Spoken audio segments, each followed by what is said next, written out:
Today we're going to read The Snail and the Whale by Julia Donaldson, illustrated by Axel Scheffler.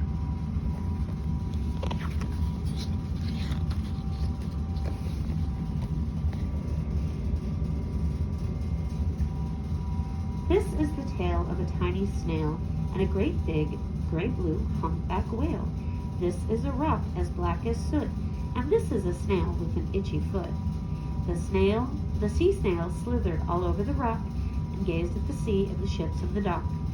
And as she gazed, she sniffed and sighed. The sea is deep and the world is wide. How I long to sail, said the tiny snail.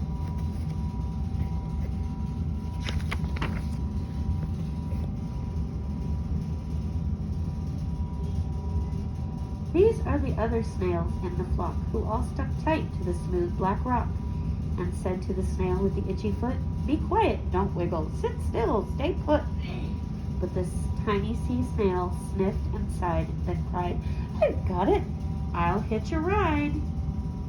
This is the trail of the tiny snail, a silvery trail that looped and curled and said, "Ride wanted around the world."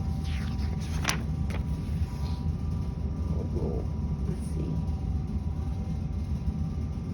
This is the whale who came one night when the tide was high and the stars were bright.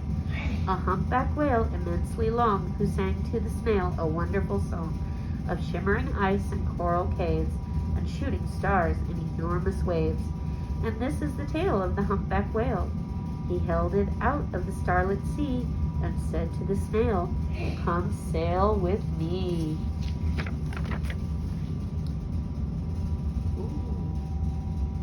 This is the sea, so wild and free, that carried the whale and the snail on its tail, to towering icebergs and far-off lands, with fiery mountains and golden sands.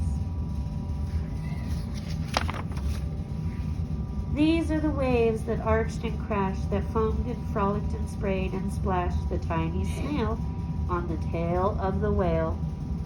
These are the caves beneath the waves, where colorful fish with leathery fins and sharks with hideous toothy grins swam past the whale and the snail on his tail. This is the sky, so vast and high, sometimes sunny and blue and warm, sometimes filled with a thunderstorm, with zigzag lightning flashing and frightening the tiny snail on the tail of the whale.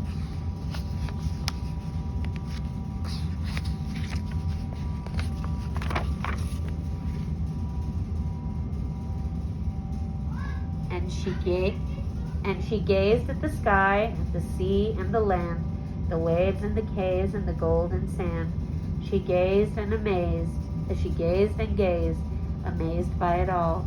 And she said to the whale, "I feel so small." But then came the day the whale lost his way.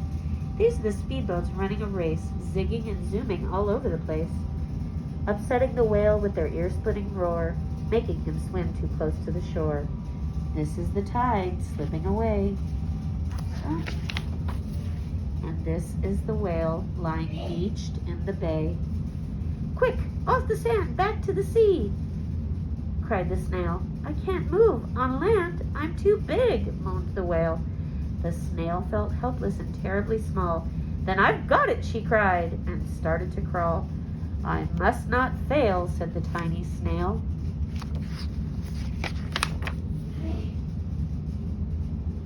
Let's see. This is the bell on the school in the bay, ringing the children in from their play. This is the teacher holding her chalk, telling the class, "Sit straight, don't talk." This is the board as black as soot, and this is the snail with the itchy foot. A snail," the teacher turns pale. "Look," says the children, "it's leaving a trail." This is the trail of the tiny snail, a silvery trail saying, "Save the whale." These are the children running from school, fetching the firemen digging a pool, squirting and spraying to keep the whale cool. This is the tide coming into the bay, and these are the villagers shouting hooray as the whale and the snail travel safely away. Back to the dock and the flock on the rock, who said, "How time's flown, and haven't you grown?"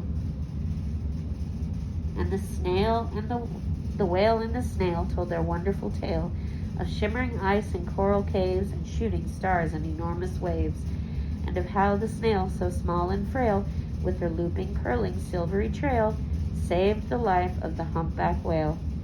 Then the humpback whale held out his tail, and on crawled snail after snail after snail.